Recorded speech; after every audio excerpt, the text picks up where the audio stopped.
여러가지 역사 왜곡을 하고 있는 일본은 여론전에서 실패를 경험한 바 있습니다. 그리고 최근 하버드대 로스쿨 교수의 논문이 논란이 되자 미국은 물론 중국까지 일본에 등을 돌려버리는 상황이 펼쳐졌습니다. 한국과 미국 학계에서는 램지어 교수의 역사 왜곡을 비판하며 논문을 철회해야 한다는 요구가 거세게 일고 있는데요.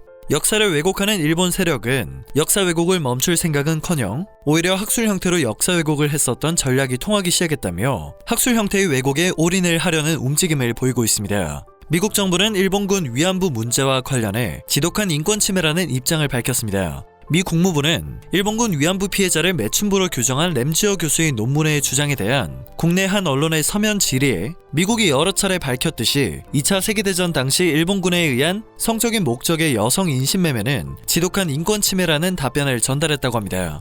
이어 자신들은 일본과 한국이 치유와 화해를 촉진하는 방향으로 이 문제에 대해 계속 협력할 것을 오랫동안 권장해왔음을 설명했는데요. 미 국무부의 언급은 위안부 문제에 대한 기존의 입장과 같은 것이지만 최근 램지어 교수의 논문 파동으로 국내외에서 비판이 확산하며 이 사안이 논란의 중심에 선 가운데 다시 한번 일본 책임론을 강조한 것으로 해석이 되었습니다.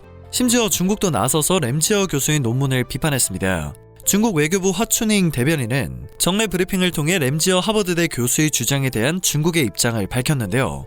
대변인은 위안부 문제에 대한 중국의 입장은 일관적이고 분명하다고 말했습니다.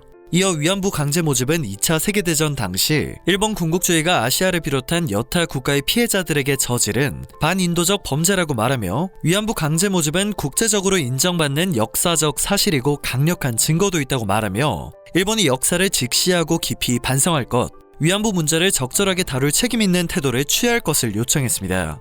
역사를 왜곡하는 일본 세력들이 꼭 알아야 할 것은 위안부 문제가 20세기 최악의 인권 유린 중 하나라는 사실이 이미 국제사회의 상식이 되었다는 점입니다. 역사 왜곡을 위한 논문의 파장이 생각보다 커지며 오히려 그들이 걸림돌이 되어버린 이유입니다. 사실 과거에도 비슷한 사건을 찾아볼 수 있습니다. 지난 2007년 6월 미국 워싱턴 포스트의 일본의 한 우익단체는 일본군에 의한 위안부 강제 연행을 부정하는 의견 광고를 게재했는데요. 해당 광고는 오히려 역풍을 불러왔습니다. 가해 사실을 부정하는 태도가 미국 정치권을 자극한 것입니다. 이는 연방 하원이 일본 정부의 공식 사죄와 미래 세대에 대한 역사 교육을 요구하는 위안부 결의안을 처리하는 기폭제로 작용하는 결과를 야기했습니다. 이후 일본 우익의 대응은 미국의 위안부 기린비에 말뚝 테러를 하는 식의 유치한 수준에서 크게 벗어나지 못했는데요. 2016년 캘리포니아주 교육당국이 위안부 역사를 역사 교과서에 싣기로 한 것을 계기로 일본 우익 세력들은 전략을 수정하게 됩니다. 일본 우익 세력의 원로인 히라카와 스케이로 도쿄대 명예교수가 미국 고등학교 교과서에 20만 명의 성노예라는 숫자가 나오는 것을 두고 볼 수 없다는 취지에서 대외발신 조성회라는 단체를 설립했기 때문입니다. 당시 히라카와 명예교수는 위안부 납치 부정 세력의 교과서처럼 받들었던 하타 이쿠이코 저서 위안부와 전장의 성을 영어로 번역하자는 의견을 제시했습니다.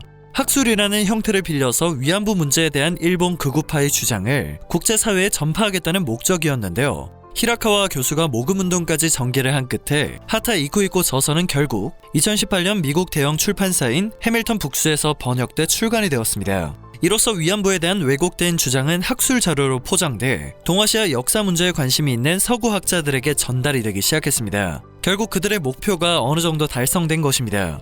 실제로 램지어 하버드대 교수의 위안부 논문에도 위안부와 전장의 성의 영역본이 참고 문헌으로 명기되었습니다. 앞서 전해드린 것처럼 램지어 교수 논문 논란은 국제사회의 비판을 받았는데요. 일본 우익 세력들은 개의치 않고 역사 왜곡 전략을 학술 형태로 올인하려는 움직임을 보이고 있습니다. 히라카와 명예교수가 고문으로 이름을 올린 극우파 싱크탱크 일본 전략 연구 포럼은 하타의 저서 영역 작업에 힘을 보태는 한편 미국 대학을 직접 공략하는 작업에도 나설 예정인데요. 그들이 발간하는 개간지는 하버드와 시카고, 코넬, 조지타운 등 미국의 11개 주요 대학 도서관에 비치될 것으로 보입니다. 개간지의 주요 기사와 논문은 일본어와 영어 등 2개 언어로 제공된다고 합니다. 즉 일본어 능력이 없는 미국의 대학생과 연구자를 공략하기 위한 조치로 해석할 수 있겠습니다. 영어 논문의 형식을 빌려 일본 우익의 주장을 미국 학계에 주입하겠다는 것입니다. 제2의 램지어 교수가 탄생할 여건이 조성될 수 있다는 우려가 들 수밖에 없는 부분입니다. 문제는 국제 학술계를 겨냥한 일본 우익 세력의 이 같은 전략적 활동이 일본 정부의 지원으로 더욱 활발해지고 있다는 점인데요. 지난 2019년 일본 여당 자민당은 종합정책집에서 위안부 문제 등 각종 역사 현안에 대해 객관적인 사실을 국내외에 알리기 위해 국내 싱크탱크를 강화하겠다는 대응 방안을 밝혔습니다. 이어 초빙이나 파견, 교류 사업 등을 통한 친일파, 질파 육성을 추진하고 일본 입장에 대한 지지 확대와 국제 여론 형성을 위해 적극적으로 대응해 나가겠다는 말을 덧붙였는데요. 이를 두고 경제법 전공인 램지어 교수가 2019년부터 갑자기 위안부와 간토 대지진, 제일교포와 차별 등 역사 현안에 대한 논문을 쏟아낸 배경에 의심이 간다는 의혹이 쏟아지고 있습니다. 현재 램지어 교수를 향한 비판은 한국과 미국, 중국을 넘어 전 세계로 확산되고 있습니다. 세계 5대 대학교 학자들이 램지어 교수의 논문에 공동 반박문을 냈으며 그 중에는 일본 아오야마 가쿠인대 교수도 포함되어 있어 화제가 되고 있습니다. 각국 역사학자들은 이미 제출했거나 곧 제출될 예정인 반박문이 다수 남아있다는 입장을 밝히고 있는데요. 이번 논란이 이슈가 되어 학술 형태에 올인하겠다는 사람도 늘어나고 있어 일본 역사 왜곡이 날개를 꺾어버리는 자충수가 된 것입니다. 역사를 왜곡하는 일본 세력의 행동은 추후 일본의 업보를 소문냈다는 평가를 받을 수밖에 없을 것입니다. 오늘 영상은 여기에서 마치도록 하겠습니다. 영상이 정보가 되셨다면 그리고 도움이 되셨다면 그것만으로도 감사드립니다. 늘 새롭고 유익한 뉴스를 전하는 로버튜브 되겠습니다.